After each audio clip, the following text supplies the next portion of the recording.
नमस्कार मित्रों, एक बार आपका पुनः स्वागत है हिंदी एस्पिरेंट में। मेरा नाम है नवीन कुमार। आप लोगों को हम पॉलिटी वाली सीरीज डिस्कस कर रहे थे। पिछला वीडियो आपने काफ़ी अच्छा पसंद किया, संविधान के स्रोत। तो संविधान के स्रोत में हमने अच्छे से देखा था कि भाई संविधान के महत्वपूर्ण स्रोतों में चाहे वो मूल अधिकार हो, विधि का शासन हो, एकल नागरिकता हो, संसदीय प्रणाली हो, संघीय ढांचा हो, तो ये सब सारी चीज़ें कहाँ से ली गई हैं? अमेरिका, ब्रिटेन, जर्मनी, फ्रांस, ठीक ना, रूस, आयरलैंड, जो भी चीज़ें हैं वो हमने अच्छे से डिटेल से डिस्कस किया। इसके अलावा भारत शासन अधिनियम 1935 से हमने ये बताया कि 2/3 भाग लिया गया है। इसके कारण इस अधिनियम को हमने मिनी संविधान का दर्जा दिया। तो ये सब सारी चीज़ें हमने पिछले वीडियो में कंप्लीट कर ली हैं।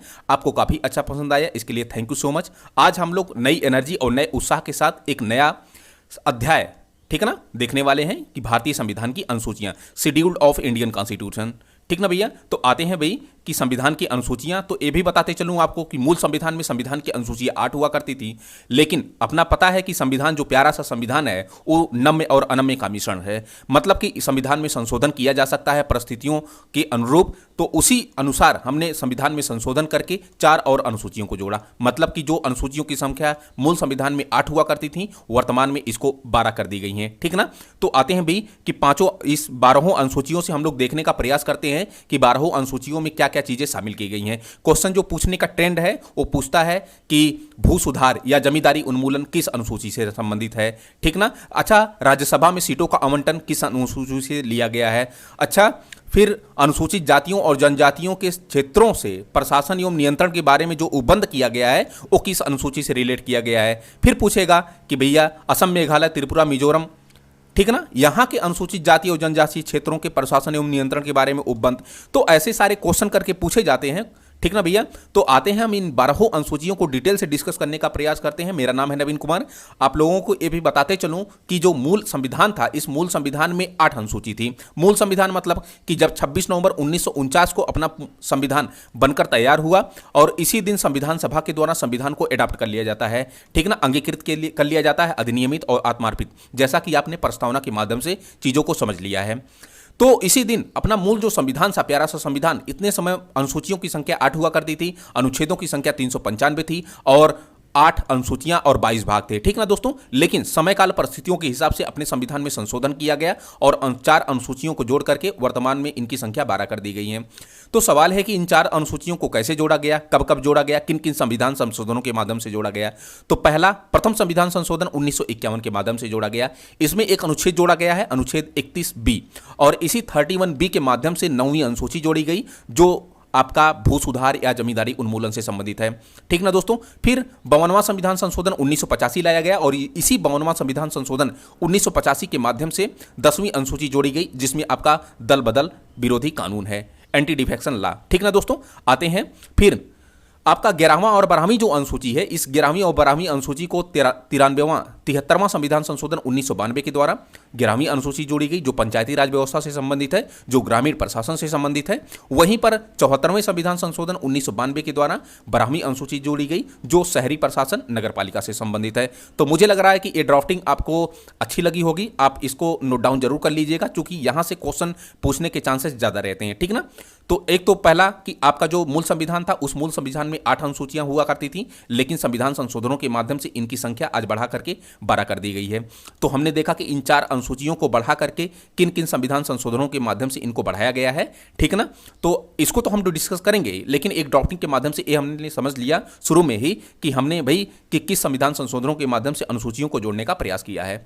तो सवाल है कि प्रथम अनुसूची में क्या है, द्वितीय अनुसूची में, तृतीय अनुसूची में, चतुर्थ, ऐसे हम 12 अनुसूचियों को देखने का प्रयास करेंगे कि भाई इन अनुसूचियों में क्या क्या प्रावधान किए गए हैं। तो सुनना जरा, जो पहली अनुसूची है, फर्स्ट अनुसूची, पहला शेड्यूल्ड, उसमें कहा गया है कि राज्यों के नाम और उनके न्यायिक क्षेत्र। अरे भैया, राज्यों के नाम मतलब कि जो उत्तर प्रदेश, मध्य प्रदेश, राजस्थान है, इन राज्यों के नाम और उनके न्यायिक क्षेत्र। अच्छा, अगर मैं कहूं कि उत्तर प्रदेश का न्यायिक क्षेत्र कहाँ है, तो आप बता सकते हैं प्रयागराज, इलाहाबाद हाई कोर्ट, ठीक है ना। इसके अलावा अगर कलकत्ता का कहूँ, ठीक है ना, सॉरी, अगर मैं पश्चिम बंगाल का कहूँ कि न्यायिक क्षेत्र कहाँ है, तो कलकत्ता। अच्छा, मैं महाराष्ट्र का कहूँ तो बंबई हाई कोर्ट, ठीक ना। तो ऐसे ही हर एक राज्यों के अपने नाम होते हैं और उनके न्यायिक क्षेत्र होते हैं। फिर संघ राज्य क्षेत्रों के नाम और उनकी सीमाएं होती हैं, ठीक ना दोस्तों। तो मुझे लग रहा है कि ये आपका जो है की पॉइंट है। की पॉइंट आपको कैसे याद रखना है, आपको सारी चीजें नहीं याद रखनी है, की पॉइंट ही याद रखना है कि अनुसूचियों में, जैसे प्रथम अनुसूची में की पॉइंट है राज्यों के नाम और उनके न्यायिक क्षेत्र, ठीक ना। दूसरा है कि संघ राज्य क्षेत्रों के नाम और उनकी सीमाएं, मतलब कि राज्य होगा और संघ होगा, उनके नाम होंगे और उनकी क्षेत्र और उनकी जो है न्यायिक क्षेत्र, ये सब सारी चीजें जो है प्रथम अनुसूची में बोली गई हैं, ठीक ना दोस्तों। लेकिन जैसे अब जब आप भाग एक पढ़ेंगे, संविधान का भाग एक, संविधान का जब आप भाग एक पढ़ेंगे तो उसमें संघ एवं राज्य क्षेत्रों का वर्णन है, तो यह पूरी तरह संविधान की अनुसूची एक से रिलेट करता है, एक से रिलेट करता है या संबंध है, ठीक ना। तो इसमें अनुच्छेद 1 और 4 का उल्लेख किया गया है, ठीक ना। भैया प्रथम अनुसूची में अनुच्छेद 1 और 4 का उल्लेख किया गया है। अच्छा, अनुच्छेद 1 में क्या है कि India that is Bharat shall be a union of state, जिसे कहा गया कि इंडिया जो कि भारत है राज्यों का एक संघ होगा। तो हम जब भाग एक पढ़ेंगे संविधान का तो उसमें इसको डिटेल से डिस्कस करेंगे कि राज्य क्षेत्र क्या होता है, संघ क्या होता है, इंडिया क्या इंडिया नाम शामिल किया गया है, भारत या और भी कुछ चीजें कही गई हैं, ठीक ना। तो वो सब सारी चीजें हम लोग डिस्कस करेंगे अगले वाले वीडियो में जब हम जो है संविधान का भाग एक पढ़ेंगे, ठीक ना, संघ एवं उसके राज्य क्षेत्र, ठीक भैया। तो सवाल है कि जो है भाई अनुसूची एक में राज्य एवं उनके न्यायिक क्षेत्र, संघ राज्य उनके जो है सीमाएं, तो यह जो है कहीं न कहीं संविधान के भाग एक में जो संघ एवं राज्य क्षेत्र है उससे संबंध रखता है, और संघ भाग जो एक है वह अनुच्छेद 1 से लेकर 4 तक उसका वर्णन किया गया है। तो थोड़ा सा अनुच्छेद 1 से 4 तक हल्का सा हम की पॉइंट इसको देख लेते हैं कि क्या क्या चीजें कही गई हैं, ठीक ना दोस्तों। तो पूरा क्लियर हो जाएगा कि अनुसूची 1 में क्या क्या प्रावधान किया गया है। तो अनुच्छेद 1 जो है वह कहता है कि इंडिया, मतलब कि भारत में जो है दो नाम को मान्यता दी गई, एक इंडिया को दूसरा भारत को। तो कहा गया कि इंडिया जो कि भारत है राज्यों का एक संघ होगा। दूसरा अनुच्छेद कहा गया है कि राज्यों का प्रवेश एवं स्थापना, ये जो है काफी इंपॉर्टेंट पॉइंट है कि नए राज्यों का जो है प्रवेश और स्थापना, ठीक ना। तीसरा क्या है कि नए राज्यों का निर्माण। देखिए, नए राज्यों का प्रवेश और नए राज्यों के निर्माण में काफी अंतर है। हो सकता है कि हमारे राज्य क्षेत्र का कोई हिस्सा ना हो, हम उसको भारत के राज्य क्षेत्र का हिस्सा बनाना चाहें तो नए राज्यों का प्रवेश हो जाएगा एवं उसकी स्थापना हो जाएगी। लेकिन अगर भारत के राज्य क्षेत्र के भीतर ही हम किसी राज्य का निर्माण करें तो अनुच्छेद 3 में वो आएगा, ठीक है ना, या उसकी सीमाओं में परिवर्तन करें या उसके नाम में परिवर्तन करें, तो ये सब सारी चीजें अनुच्छेद 3 में आएंगी। तो अनुच्छेद 4 में कहा गया है कि भैया अनुच्छेद 2 और अनुच्छेद 3 में जो भी प्रक्रिया की जा रही है वो एक साधारण बहुमत के माध्यम से की जाएगी। यह जो है परिवर्तन अनुच्छेद 368 के तहत संविधान संशोधन नहीं माना जाएगा। तो ये आपका अनुसूची 1 है। अनुसूची 1 में आपको की पॉइंट रखना है संघ राज्यों के नाम, संघ राज्यों के नाम और उनके न्यायिक क्षेत्र तथा उनकी सीमाएं, ठीक ना दोस्तों। मुझे लग रहा है कि आपका कंफर्म हो गया अनुसूची 1 में क्या प्रावधान किया गया है। आते हैं, इसका आप लोग नोट्स जरूर बनाइएगा, मेरा रिक्वेस्ट है आपसे। चूंकि देखिए मैंने ड्राफ्टिंग किया है तो ड्राफ्टिंग में काफ़ी रिसर्च भी किया है कि कैसे कैसे क्या क्या चीज़ें करनी है, ठीक ना दोस्तों। आते हैं भाई नेक्स्ट पॉइंट, नेक्स्ट अनुसूची 2। अनुसूची 2 में क्या है, तो अनुसूची 2 है आपका जो है पदाधिकारियों की परिलब्धियां, वेतन, भत्ते और विशेषाधिकार, इससे संबंधित प्रावधान। तो सवाल है कि किसके जो है कौन से पदाधिकारी किसके वेतन भत्ते, तो जो संवैधानिक पदों पर जो है अपॉइंट हुए हैं, ठीक है ना, संवैधानिक पदों पर आसीन है, उन पदाधिकारियों के जो है परिलब्धियां, वेतन भत्ते, विशेषाधिकार और इससे संबंधित प्रावधान अनुसूची 2 में। तो इसमें की पॉइंट आपको वेतन और भत्ता याद रखना है, परिलब्धियां याद रखनी है, विशेषाधिकार रखना है, ठीक ना। तो सवाल है कि भैया संवैधानिक पदों में उन कौन से पदों को जो है आप कहा जा रहा है अनुसूची 2 में कि जो है परिलब्धियां, वेतन भत्ते और विशेषाधिकार। तो भारत का जो राष्ट्रपति होगा उसके लिए, राज्यों का जो राज्यपाल है, लोकसभा और राज्य विधानसभा के अध्यक्ष और उपाध्यक्ष, इनको भी शामिल किया गया है। ये भी भाई संवैधानिक पद ही है ना। राज्यसभा के और राज्य विधान परिषदों के सभापति एवं उपसभापति, सर्वोच्च न्यायालय उच्च न्यायालय के न्यायाधीश, भारत के नियंत्रक एवं महालेखा परीक्षक जिसे कैग कहा जाता है, जो डाटा इंटरप्रिटेशन वाला पूरा काम करता है। केवल यहाँ पे देखिएगा जरा, यहाँ पर ये जो सारे पद हैं इनके जो है पदों के बारे में कहा गया है कि भैया जो है इनके वेतन और भत्तों का प्रावधान किया गया है, क्योंकि ये संवैधानिक पद हैं, ठीक है ना। अनुसूची 2 केवल का केवल की पॉइंट आप वेतन भत्तों, परिलब्धियों और विशेषाधिकारों से संबंधित याद रखेंगे। ये सब सारी चीजें नहीं पूछी जाएंगी। हाँ, हो सकता है कि कुछ चीजें पूछ ली जाए जिसको हमने नोट के माध्यम से समझने का प्रयास किया है। पहला क्या है नोट में कि केवल राष्ट्रपति और राज्यपाल के लिए परिलब्धियां, मतलब कि इमोल्यूमेंट्स, ये जो परिलब्धियां हैं इस शब्द का प्रयोग किया गया है। बाकी और किसी जो है पद के लिए या किसी जो है ओहदे के लिए इसका प्रयोग नहीं किया गया है। केवल का केवल राष्ट्रपति और राज्यपाल के जो है परिलब्धियों के लिए इसका प्रयोग किया गया है, ठीक ना। फिर राष्ट्रपति को राज्यसभा के सभापति के रूप में वेतन मिलता है, ना कि उसको उपराष्ट्रपति के रूप में। ठीक ना दोस्तों। और उपराष्ट्रपति के रूप में कहीं पेमेंट की चर्चा नहीं की गई है, बल्कि उपराष्ट्रपति को पेमेंट जो है राज्यसभा के सभापति के रूप में दिया जाता है, ना कि उपराष्ट्रपति के रूप में। तो मुझे लग रहा है कि आपका क्लियर हो गया होगा कि सारा डाउट कि अनुसूची 2 में क्या चीज़ें हैं। ठीक ना। इसको हम इरेजर कर देते हैं, आप लोग नोट्स बना लीजिएगा। ठीक है। हालांकि इसको टेलीग्राम हम नीचे लिंक दे देंगे, तो टेलीग्राम पे जाकर इसका PDF आप डाउनलोड कर सकते हैं। आते हैं अनुसूची 3 में। अनुसूची 3 में क्या है, तो शपथ, ओथ, ठीक ना, प्रतिज्ञान, जो संवैधानिक पदों के द्वारा या फिर जो है तमाम प्रकार के जो पद हैं उनके द्वारा जो शपथ ली जाती है, ओथ लिया जाता है। इसके अलावा जो है प्रतिज्ञान, जिसे अफर्मेशन कहते हैं, वो उसका जो प्रारूप है उसका प्रावधान अनुसूची 3 में है। अरे भैया, इसका की पॉइंट क्या याद रखना है, शपथ, ठीक ना, या फिर प्रतिज्ञान। तो पूछेगा कि शपथ या प्रतिज्ञान का प्रावधान अनुसूची किस में है, रिलेट करता है, या किस अनुसूची से संबंध है, तो अनुसूची 3 से संबंध है। तो इसमें सवाल है कि किन जो है पदों का जो है शपथ का प्रावधान किया गया है या प्रतिज्ञान का प्रावधान किया गया है। तो संघ के मंत्री होते हैं, संसद के सदस्य होते हैं, सुप्रीम कोर्ट और हाई कोर्ट के न्यायाधीश होते हैं, संघ के मंत्री होते हैं, राज्य विधानसभा के सदस्य होते हैं या राज्य विधानमंडल के सदस्य होते हैं। तो इन सब के जो है कहीं न कहीं शपथ का प्रावधान आपके अनुसूची 3 में प्रावधान दिया गया है। ठीक है ना, प्रावधान किया गया है। फिर यहां पर की पॉइंट, ज्यादातर क्वेश्चन यहीं से पूछे जाते हैं। यहां से क्वेश्चन जो पूछने का तरीका है काफी अच्छा है, चूंकि यहां पर देखिए राष्ट्रपति, उपराष्ट्रपति और राज्यपाल, इन तीनों पदों के शपथ का प्रावधान अनुसूची 3 में जिक्र नहीं किया गया है। यही क्वेश्चन पूछता है कि अनुसूची 3 में किन पदों के शपथ का प्रावधान का उल्लेख नहीं किया गया है। तो राष्ट्रपति है अपना, उपराष्ट्रपति है और राज्यपाल है। ठीक ना भैया। तो तीनों के पदों का जो शपथ का प्रावधान है ये अनुसूची 3 में उल्लेखित नहीं है। फिर सवाल है कि राष्ट्रपति किस अनुच्छेद के तहत शपथ लेता है, अनुच्छेद 60 के तहत, राज्यपाल अनुच्छेद 159 के तहत। ठीक ना। वहीं राष्ट्रपति जो है अनुच्छेद 69 के तहत शपथ लेता है। ठीक ना भैया। तो राष्ट्रपति उप और राज्यपाल जो शपथ लेते हैं वो संविधान और विधि के परिरक्षण, संरक्षण और प्रतिरक्षण की शपथ लेते हैं। वहीं पर जो राष्ट्रपति होता है वो संविधान की निष्ठा, इन सब की जो है शपथ लेता है। ठीक है ना। आते हैं संविधान के प्रति आस्था, निष्ठा, इन सब की जो है शपथ राष्ट्रपति, उपराष्ट्रपति लेता है। और बाकी ये जो है संविधान की विधि, परिरक्षण, संरक्षण और प्रतिरक्षण की शपथ लेते हैं। तो मुझे लग रहा है कि की पॉइंट आपको याद रखना है कि शपथ का प्रावधान किस अनुसूची में है, अनुसूची 3 में। फिर उसके बाद क्या अनुसूची 3 में जो है राष्ट्रपति, उपराष्ट्रपति और राज्यपाल के शपथ का प्रावधान है? नहीं भैया, शपथ के प्रावधान नहीं है। इनके शपथ का प्रावधान अलग से अनुच्छेदों के माध्यम से स्पेशल तौर पर किया गया है। आते हैं नेक्स्ट पॉइंट, अनुसूची 4। अनुसूची 4 में क्या है कि बार बार क्वेश्चन पूछा गया है। अभी हाल ही में जो पीसीएस हुआ था शायद 2018 या 19, तो उसमें भी पूछा गया था। तो अनुसूची 4 से संबंधित तो सुनना जरा, इसमें क्या है कि कह रहा है कि राज्यों में सीटों का जो आवंटन है, ठीक है ना, वो राज्यों और केंद्र शासित प्रदेशों में किस प्रकार किया जाएगा, इसी का प्रावधान अनुसूची 4 में है। मतलब राज्यों और केंद्र शासित प्रदेशों के लिए राज्यसभा में सीटों का आवंटन, यह अनुसूची 4 से रिलेट करता है। तो सवाल है कि संसद के 2 सदन, एक लोकसभा और एक राज्यसभा। राज्यसभा में टोटल सीटों की अधिकतम संख्या 250। तो 250 में कितने राज्यों को दी जाएगी, कितने केंद्र शासित प्रदेशों को आवंटित की जाएगी, इसी का प्रावधान अनुसूची 4 से रिलेट करता है, संबंध रखता है। तो इतने समय वर्तमान में सबसे ज्यादा अगर राज्यसभा की सीटें देखी जाए तो वह उत्तर प्रदेश में 31 हैं, महाराष्ट्र में 19 हैं, तमिलनाडु में 18 हैं। ठीक ना दोस्तों। पश्चिम बंगाल में 16 हैं, बिहार में 16 हैं। एक बार जो है ये तो बार बार 2021 में पीसीएस में भी पूछा गया, राज्यसभा की सीटों को लेकर 2022 के पीसीएस में भी पूछा गया। ठीक ना, राज्यसभा की सीटों को लेकर, मिलान को लेकर पूछा था।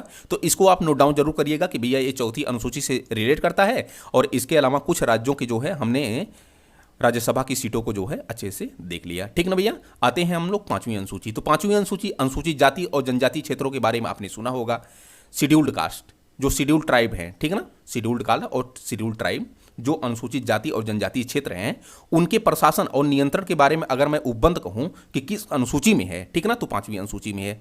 सुनना जरा, ये 5वीं अनुसूची है भैया। 5वीं अनुसूची में अनुच्छेद 244(1) के तहत ये कहा गया है कि, सुनना जरा, इसमें असम, मेघालय, त्रिपुरा और मिजोरम, ये जो असम, मेघालय, त्रिपुरा, मिजोरम, इन राज्यों को छोड़कर, अरे भैया छोड़कर, इनको शामिल कर नहीं, ध्यान में रखिएगा कि अनुसूची 5 जो है यह असम, मेघालय, त्रिपुरा, मिजोरम राज्यों को छोड़कर, ठीक है ना, किसी अन्य राज्य के अनुसूचित जाति और जनजाति क्षेत्रों, मतलब कि एससी और एसटी क्षेत्रों के प्रशासन और नियंत्रण के बारे में उपबंध करता है या उल्लेख करता है। तो सुनना जरा, इसमें और क्या प्रावधान है। तो की पॉइंट आपका है कि असम, मेघालय, त्रिपुरा, मिजोरम, इन चारों राज्यों को जो है छोड़ करके अन्य किसी राज्य में अगर अनुसूचित जाति और जनजाति क्षेत्र है तो उनके प्रशासन और नियंत्रण के बारे में अगर उपबंध पूछे तो अनुसूची 5 में है। लेकिन अगर केवल का केवल असम, मेघालय, त्रिपुरा, मिजोरम इन राज्यों के अनुसूचित जाति जनजाति क्षेत्रों के प्रशासन और नियंत्रण के बारे में उपबंध पूछे तो अनुसूची 6 से रिलेट करता है। ठीक ना, यही अंतर है।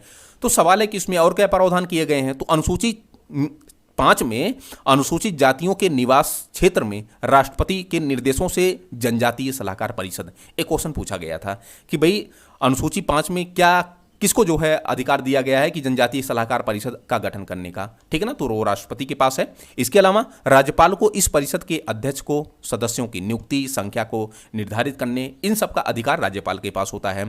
फिर राज्यपाल को संसद के द्वारा या राज्य विधानमंडल के किसी भी अधिनियम को लागू करने या ना लागू करने का अधिकार होता है। किन क्षेत्रों में? जो अनुसूचित जाति और जनजातीय क्षेत्र हैं वहां का जो राज्यपाल है चाहे तो संसद के अधिनियमों को लागू कर सकता है या तो नहीं लागू कर सकता है। उसी प्रकार राज्य विधानमंडल के द्वारा जो कानून बनाए जाते हैं चाहे तो लागू कर सकता है या तो नहीं लागू कर सकता है। ठीक है ना, तो ये आपका अनुसूची 5 है। अनुसूची 5 में की पॉइंट, राज्यों में जो अनुसूचित जाति और जनजातीय क्षेत्र हैं उनके प्रशासन और नियंत्रण के बारे में उपबंध किया गया है, सिवाय असम, मेघालय, त्रिपुरा, मिजोरम को छोड़ करके। ठीक ना दोस्तों, आते हैं अनुसूची 6। तो अनुसूची 6 में लगभग सेम पॉइंट्स है, लेकिन आपको जो है यहां पर असम, मेघालय, त्रिपुरा, मिजोरम को शामिल कर लेना है अनुसूची 6 में, और इन्हीं के बारे में स्पेशल प्रावधान करता है, इनके जो है प्रशासन और नियंत्रण के बारे में। ठीक ना दोस्तों, आते हैं भाई अनुसूची 6।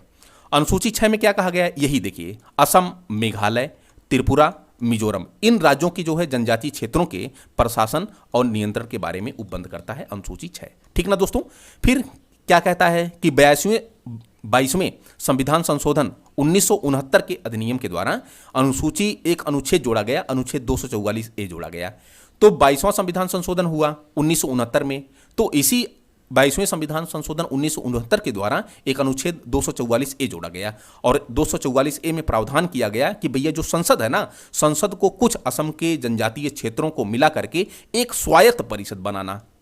ठीक है ना, तथा इसके लिए एक स्थानीय विधानमंडल या तो मंत्रिपरिषद या दोनों का सृजन संसद कर सकती है। एक बार और सुनना जरा, अनुच्छेद 244 में कहा गया है कि संसद को यह राइट दिया गया, अधिकार दिया गया है कि असम के कुछ जनजातीय क्षेत्रों को मिला करके वह एक स्वायत्त राज्य परिषद बना सकती है, वह एक स्वायत्त राज्य बना सकती है। इसके लिए चाहे तो वह उस राज्य में जो है राज्य विधानमंडल की स्थापना कर सकती है या फिर मंत्रिपरिषद या फिर दोनों का सृजन कर सकती है। ऐसा करने का अधिकार संसद के पास होगा। तो ये आपका 6ठी अनुसूची है। फिर कहा गया कि राज्यपाल को स्वायत्त जिले में स्वायत्त क्षेत्र बनाने, घटाने, हटाने या नए जिले बनाने या उसके नाम को बदलने का क्या होगा, राइट होगा, अधिकार होगा। फिर राज्यपाल को जिला परिषद या प्रादेशिक क्षेत्र परिषद का गठन या विघटन करने का अधिकार होगा। ये अनुसूची 6 में आपका रिलेट करता है। ठीक ना दोस्तों, तो मुझे लग रहा होगा कि अनुसूची 5 अनुसूची 6 में आप अच्छे से डिफरेंस कर पाएंगे कि क्या कुछ प्रावधान किए गए हैं। आते हैं, इसको इरेजर कर लेते हैं, इसको आप लोग नोट डाउन कर लीजिएगा। देखिए, जब आप लक्ष्मीकांत थोड़ा सा पढ़ेंगे, ठीक है ना, अगर आपको बुक पढ़ना हो तो आप लक्ष्मीकांत को चूज करिएगा, क्योंकि Laxmikanth is a better books. ठीक है ना, आपका एक अच्छी बुक है सिविल सर्विसेज के लिए, तो मैं गाइड करूंगा कि भैया आप उसी को पढ़िएगा। लेकिन कुछ चीज़ें उसमें भी फाल्ट दी गई हैं, अभी मैं बता दूंगा कि क्या चीज़ें फाल्ट दी गई हैं। तो सुनना जरा, हमने 6 अनुसूची तक पढ़ लिया। 7वीं अनुसूची अपने देश में केंद्र भी है, राज्य भी है, तो दोनों को कानून बनाना है। तो दोनों को कानून बनाने के लिए विषयों या शक्तियों का विभाजन करना पड़ेगा।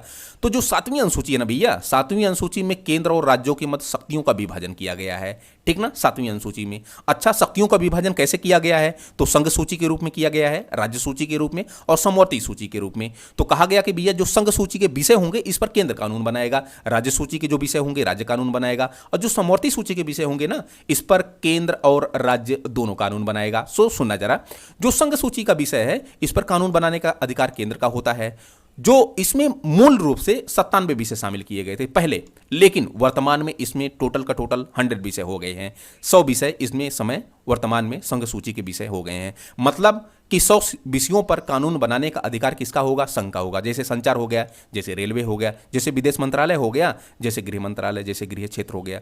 तो इन सब सारे चीज़ों पर जो है अगर कानून बनाने का अधिकार हो, सुरक्षा हो गया, तो इस पर जो है केंद्र का होता है। ठीक है ना, केंद्रीय विषय होता है। वहीं पर राज्यों को जो है कुछ राज्य सूची पर विषय कानून बनाने का अधिकार राज्यों को होता है। मूल रूप में इसमें 66 विषय शामिल किया गया था, लेकिन वर्तमान में कुछ चीजें घटा करके इसमें जो है 59 विषय या 59 विषय कर दिया गया है। ठीक ना दोस्तों, तो ए आपका राज्य सूची का विषय है। तो जब हम केंद्र राज्य संबंध पढ़ेंगे तो केंद्र राज्य संबंध में इसको 7वीं अनुसूची को अच्छे से डिस्कस भी करेंगे और साथ ही साथ ये भी बताएंगे कि संघ सूची में कौन कौन से विषय हैं, राज्य सूची में कौन कौन से विषय हैं या समवर्ती सूची में। तो समवर्ती सूची क्या है, कॉन्करेंट लिस्ट।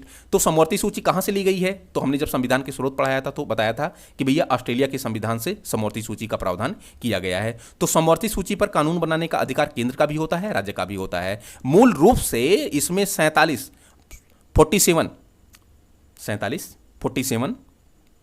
विषय शामिल किए गए थे, लेकिन वर्तमान में इसमें 52 विषय है। ये ज्यादा इंपॉर्टेंट है, पूछता है कि अभी हाल ही में किन 5 विषयों को जोड़ा गया, ठीक है ना, समवर्ती सूची में। तो 42वां संविधान संशोधन 1976 किया गया और 42वें संविधान संशोधन 1976 के माध्यम से समवर्ती सूची में 5 सब्जेक्ट जोड़े गए, 5 नए विषय जोड़े गए। क्या क्या, एक क्वेश्चन पूछा गया है, एक शिक्षा को जोड़ा गया, दूसरा वन को जोड़ा गया, तीसरा मापतौल को जोड़ा गया, चौथा वन्य जीव एवं पक्षियों का संरक्षण जोड़ा गया और 5वां न्याय प्रशासन जोड़ा गया। ठीक ना भैया, मुझे लग रहा है कि ये आपका जो है क्लियर हो गया होगा कि 7वीं अनुसूची या शक्तियों का जो विभाजन किया गया है वो किस अनुसूची में है, 7वीं अनुसूची। ठीक है ना, तो हमने देखा संघ सूची, राज्य सूची और समवर्ती सूची। अच्छा, समवर्ती सूची पर दोनों को कानून बनाने का अधिकार होता है, मतलब कि केंद्र भी कानून बना सकता है, राज्य भी कानून बना सकता है। अच्छा, अगर मैं एक क्वेश्चन पूछूं कि भैया अगर केंद्र भी कानून बनाए और राज्य भी कानून बनाए, लेकिन अगर दोनों के कानूनों के मध्य अगर टकराहट उत्पन्न हो जाता है तो किसका कानून मान्य होगा, तो आपको बाप बाप होता है, मतलब केंद्र का कानून मान्य होगा। ठीक ना, आते हैं नेक्स्ट 8वीं अनुसूची। बड़ा सुंदर है 8वीं अनुसूची, क्योंकि इसमें जो है अपने संविधान में जो 22 भाषाएं हैं, भारत एक भाषी विविधताओं वाला देश है, भाषाई विविधताओं, जिसमें टोटल 22 भाषाओं को जो है मान्यता दी गई है भारत के संविधान की अकॉर्डिंग। मतलब अपना संविधान जो प्यारा सा संविधान है, इसने 22 भाषाओं को जो है मान्यता दे रखी है। तो कौन कौन से 22 भाषाएं हैं, ठीक ना, उसको जानेंगे। फिर उसके बाद हमारे मूल संविधान में जो मूल संविधान था, मूल संविधान में मूल रूप से 14 भाषाओं को जो है शामिल किया गया था, लेकिन 8 भाषाओं को और जोड़ करके इसमें टोटल इतने समय वर्तमान में 22 भाषाओं को कर दिया गया है। ठीक है ना, तो सवाल है कि और 8 भाषाएं कब कब जोड़ी गई, तो 21वां संविधान संशोधन 1969 के माध्यम से एक भाषा जोड़ी गई, सिंधी। फिर 71वां संविधान संशोधन 1992 के माध्यम से 3 भाषाएं जोड़ी गई, कोकड़ी, मणिपुरी और नेपाली। ये काफी ज्यादा इंपॉर्टेंट है, अगर आपका क्वेश्चन आता है तो यहीं से क्वेश्चन आता है कि भैया 71वां संविधान संशोधन 1992 के माध्यम से कौन सी 3 भाषाएं जोड़ी गई, तो कोकड़ी, मणिपुरी और नेपाली। फिर 52वां संविधान संशोधन 2003 के माध्यम से कौन सी भाषाएं जोड़ी गई, बोडो, डोंगरी, मैथिली, संथाली, ये 4 भाषाएं जोड़ी गई। तो भैया 4, 3, 7, 1, 8 और 14, 8, 22, ये 22 भाषाएं आपके वर्तमान संविधान में रिलेट करती हैं। लेकिन कुछ शास्त्रीय भाषाएं, देखिए शास्त्रीय भाषाओं की चर्चा संविधान में नहीं की गई हैं, लेकिन शास्त्रीय भाषाएं वे ऐसी भाषाएं होती हैं जिनका हिस्टोरिकल इंपॉर्टेंस होता है, ऐसी भाषाएं शास्त्रीय भाषाएं कहलाती हैं। इसमें जो है तमिल है, मलयालम है, उड़िया है, कन्नड़ है, संस्कृत है, तेलुगु है, ऐसी जो है 6 भाषाएं, 6 ना, हाँ सॉरी 6 भाषाएं जो है शास्त्रीय भाषाओं के दर्जा दिया गया है। ठीक ना, तो एक बार क्वेश्चन पूछ लिया था कि निम्नलिखित में से कौन सी शास्त्रीय भाषाएं, तो ये शास्त्रीय भाषाएं हैं। एक जो है कल्चर वाला पॉइंट है, खैर हिस्ट्री वाला पॉइंट है। ठीक ना, तो इसको आप लोग नोट डाउन कर लीजिएगा भैया कि कैसे क्या चीज़ें हैं 8वीं अनुसूची में।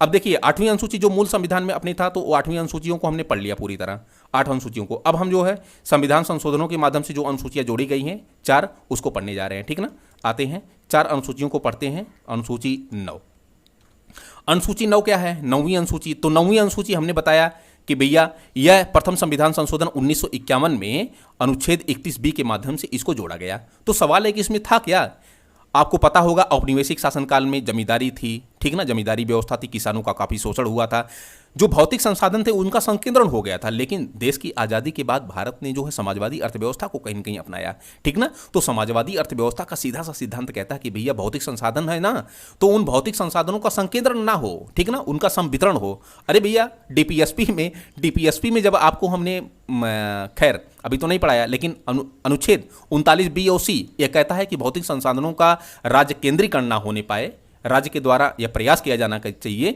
कि जो भौतिक संसाधन है ना उनका केंद्रीकरण ना होने पाए, उनका संवितरण हो। ये जो है कहीं न कहीं समाजवादी अर्थव्यवस्था को दिखाता है।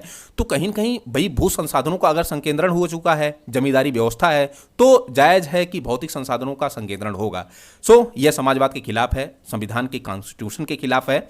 सो हमने एक अनुसूची जोड़ा, अनुसूची 9वीं जोड़ा, 9वीं को जोड़ करके ये प्रावधान किया कि जो भू सुधार है इसको किया जाना चाहिए और जमींदारी जो हो सकता है उन्मूलन इसको किया जाना चाहिए। ठीक है ना, तो भू सुधार और जमींदारी उन्मूलन आपका 9वीं अनुसूची में प्रावधान किया गया। हमारे यहाँ देख रहे हैं ना कि 1,000 बीघा किसी किसी के पास जो है जमीनें हैं, तो किसी के पास एक भी बिस्सा जमीन नहीं है, किसी के पास 1,000 बीघा। अभी आप जो है डाटा उठाकर देखेंगे तो काफ़ी असमानताएं हैं, ठीक ना। एक सीमांत किसान होता है, एक लघु किसान होता है, एक मध्यम किसान होता है, एक जो है बृहद किसान होता है। तो बृहद किसान के पास जो है सबसे ज़्यादा लैंड है, ठीक ना भैया।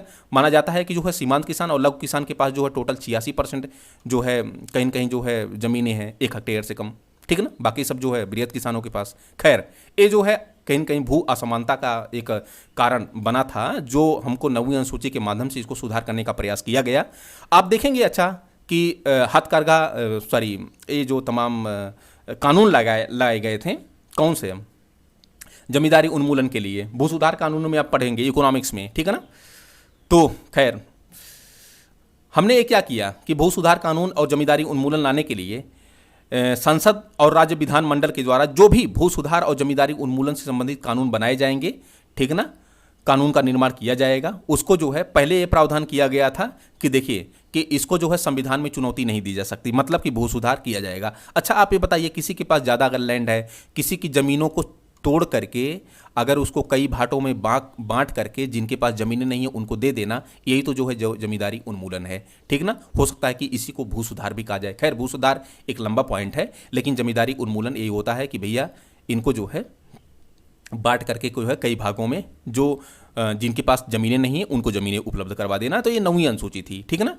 तो एक कहा गया, लेकिन अपना जो मूल अधिकार है फंडामेंटल राइट में एक संपत्ति का अधिकार रखा गया था, और संपत्ति के अधिकार में कहा गया कि भैया जो संपत्ति के अधिकारों का अगर मूल उल्लंघन होता है या मूल अधिकारों का उल्लंघन होता है तो आप अनुच्छेद 32 के माध्यम से सुप्रीम कोर्ट या न्यायालय जा सकते हैं, अनुच्छेद 226 के माध्यम से हाई कोर्ट जा सकते हैं, ठीक ना। तो जैसे ही इनकी ज़मीनों को छीनने का प्रयास किया गया जो जमींदार थे, तो ये तुरंत जो है अपने हाई कोर्ट जाने लगे या सुप्रीम कोर्ट जाने लगे। सो ऐसे में जो है कहीं न कहीं जो भू सुधार था या जमींदारी उन्मूलन था ये बाधित हुआ। तो बाद में ये प्रावधान हुआ कि कैसे आखिर जो है जमींदारी उन्मूलन या भू सुधार को किया जाए, तो उसके लिए एक 9वीं अनुसूची बनाई गई, और 9वीं अनुसूची बना करके ये भू सुधार और जमींदारी उन्मूलन का प्रावधान किया गया। और कहा गया क्या कहा गया कि भैया संसद और राज्य विधानमंडल इस पर जो है जमींदारी उन्मूलन से संबंधित या जो है भू सुधार से संबंधित कानून का निर्माण कर सकती है, ठीक ना। और इस पर जो भी कानून बनाया जाएगा वो सुप्रीम कोर्ट या न्यायालय में उसकी समीक्षा नहीं की जा सकती या उसको चुनौती नहीं दी जा सकती। तो मतलब कि कोई न्यायालय जा ही नहीं पाएगा अगर किसी के ज़मीनों का लेकर के उसको जो है भू सुधार या जमींदारी उन्मूलन किया जा रहा है। तो ऐसा प्रावधान किया गया था। लेकिन आपको पता होगा कि शुरू में जो है कामेश्वर सिंह पटना के थे, ठीक ना। तो इनकी ज़मीनें जब ले ली जाने लगी तो इन्होंने जो है पटना का हाई कोर्ट का जो है एक प्रकार सहारा लिया। तो पटना हाई कोर्ट ने इन्हीं के पक्ष में जो है कहा कि भैया जो है समानता का अधिकार और इनको जो है संपत्ति का अधिकार मिला हुआ, तो ज़मीनें जो है इस प्रकार राज्य नहीं छीन सकता है। सो फिर जाकर 9वीं अनुसूची लाई गई। ये सोचा गया कि इस प्रकार जो है लोग न्यायालय का सहारा लेंगे और न्यायालय जो कहेगा वही मान्य होगा। ऐसे में जो है संविधान संशोधन किया गया और संविधान संशोधन के माध्यम से एक 9वीं अनुसूची लाई गई, और 9वीं अनुसूची के माध्यम से बताया गया कि संसद और राज्य विधानमंडल इसमें जो है भू सुधार और जमींदारी उन्मूलन संबंधित प्रावधान कर सकती है, और इसको जो है क्या कि न्यायालय में समीक्षा नहीं की जा सकती या न्यायालय में चुनौती नहीं दी जा सकती, ठीक है ना, ये वाला पॉइंट। लेकिन अब सवाल है कि कोई ऐसा कानून बना दिया जाए जो कहीं न कहीं संविधान के मूल अधिकारों के विपरीत हो या फिर जो है संविधान के बेसिक स्ट्रक्चर के खिलाफ हो। ऐसे में एक केस आता है 2007 में IR कोएल्हो बनाम तमिलनाडु का केस। इसमें माननीय सुप्रीम कोर्ट ने कहा कि भैया 24 अप्रैल 1973, देखिए लक्ष्मीकांत में गलत दिया है, 1975 कर दिया, ठीक है ना, जो 6ठा एडिशन है उसको आप बना लीजिएगा, ठीक है ना, चूंकि वहाँ से थोड़ा सा मैं सोर्स लेने का प्रयास किया हूँ। तो 24 अप्रैल 1973 के बाद अगर कोई जमींदारी या भू सुधार से संबंधित कानून जोड़ा गया है 9वीं अनुसूची में, तो उसकी जो है न्यायालय के द्वारा समीक्षा की जा सकती है, ठीक ना। तो समीक्षा अब की जा सकती है, न्यायालय के क्षेत्राधिकार से बाहर नहीं होगा, ठीक ना। तो ये आपका टोटल 9वीं अनुसूची था। मुझे लग रहा है कि आई होप आपको पसंद आया होगा कि 9वीं अनुसूची में क्या प्रावधान किए गए हैं। 10वीं अनुसूची क्या है, तो दल बदल कानून, एंटी डिफेक्शन लॉ है। तो ये अभी हाल ही में भी चर्चा का विषय रहा, तो इसको हम लोग डिटेल से पढ़ेंगे कि 10वीं अनुसूची में जो दल बदल कानून है वो क्या है, कैसे जो है दल बदल करने पर जो है उनके जो है राजनीतिक दल या जो है उस सदस्य की सदस्यता समाप्त हो जाती है। ऐसा कुछ प्रावधान जो है 52वां संविधान संशोधन 1985 के माध्यम से दल बदल विरोधी कानून के रूप में 10वीं अनुसूची के रूप में जोड़ा गया। 11वीं अनुसूची क्या है, तो इसको पंचायती राज सिस्टम जब हम पढ़ेंगे, पंचायती राज व्यवस्था, तो उसमें डिटेल से पढ़ेंगे। फिलहाल अभी आप जानिए कि 73वां संविधान संशोधन 1992 के माध्यम से पंचायती राज व्यवस्था जोड़ा गया, जिसमें पंचायतों को जो है शक्तियाँ, प्राधिकार और जिम्मेदारियां दी गई, और कहा गया कि 29 सब्जेक्ट पर जो है पंचायती राज व्यवस्थाओं को जो है अपना जो है कार्य करने के लिए दिया जाएगा, ठीक है ना। ऐसे जी ये तो ग्रामीण प्रशासन के लिए था, लेकिन शहरी प्रशासन के लिए 12वीं अनुसूची जोड़ी गई, जो 74वां संविधान संशोधन 1992 के माध्यम से किया गया, और नगरपालिका की शक्ति, प्राधिकार और जिम्मेदारी 18 विषयों को शामिल किया गया कि भाई 18 विषयों पर ये वर्क कर सकते हैं। आज के लिए फिलहाल इतना ही। Thank you so much for watching this video. कल हम एक नए टॉपिक और नई उत्साह और नए एनर्जी के साथ आएंगे। आज के लिए फिलहाल इतना ही। Thank you.